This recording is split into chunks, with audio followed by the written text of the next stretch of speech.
নগদ থেকে সরাসরি টাকা কিভাবে আপনি রকেটে পাঠাবেন আজকের ভিডিওতে মূলত সেই প্রসেসটা আপনাদেরকে একদম প্র্যাকটিক্যালি দেখাবো।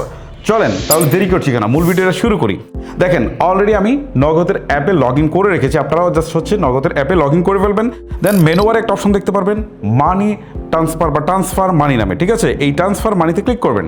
ক্লিক করার পর এনপিএসবির আন্ডারে দুইটা অপশন আছে, একটা হচ্ছে ব্যাঙ্ক অ্যাকাউন্ট আর একটা হচ্ছে মোবাইল ওয়ালেট। আপনারা মোবাইল ওয়ালেটটা ইউজ করবেন, সো মোবাইল ওয়ালেটে ক্লিক করবেন।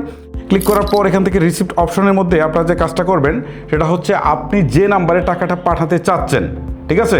আপনি তো নগদে আছেন, নগদ থেকে রকেটে টাকাটা পাঠাবেন, রকেটে যে নাম্বারে টাকাটা পাঠাবেন সেই নাম্বারটা এখানে দিয়ে দেবেন, ঠিক আছে? আমি নাম্বারটা দিয়ে দিচ্ছি, নাম্বারটা দিয়ে দিলাম। পাশেই দেখেন একটা তীর চিহ্ন আছে, এখানে একটা ক্লিক করে দিচ্ছি। এখন জাস্ট উপরে নাম্বারটা নিয়ে নিয়েছে আর নিচে হচ্ছে সিলেক্ট ওয়ালেট। এই সিলেক্ট ওয়ালেটে ক্লিক করার পর আপনি অনেকগুলো অপশন দেখতে পারবেন।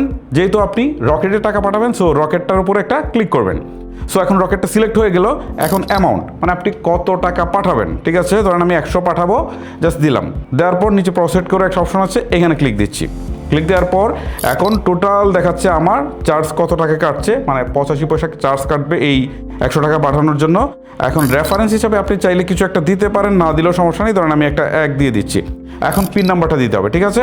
আমি পিন নাম্বারটা দিতে গেলে আমার স্ক্রিনটা ব্ল্যাক হয়ে যাবে, যার কারণে আমি পিন নাম্বারটা দিয়ে অ্যাজ ইউজুয়ালি আমরা টাকা পাঠানোর সময় যে কাজটা করি, একটু চাপ দিয়ে ধরে রাখি, ওই কাজটা করি। তারপরে আপনাদেরকে একদম প্র্যাকটিক্যালি দেখাচ্ছি যে টাকাটা সেন্ড হয়েছে কিনা।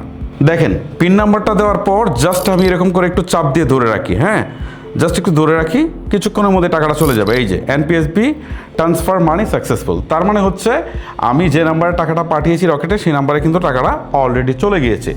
এই হচ্ছে মূলত বিষয়। এইভাবে কিন্তু আপনারা খুব সহজেই নগদ থেকে রকেটে টাকা পাঠাতে পারবেন। গাইস ভিডিওটা লেন্দি করছি না, এখানে শেষ করছি। আজকের মতো আমি হিমেল বিদায় নিচ্ছি, দেখা হচ্ছে নতুন কোনো ভিডিওতে। আল্লাহ হাফেজ।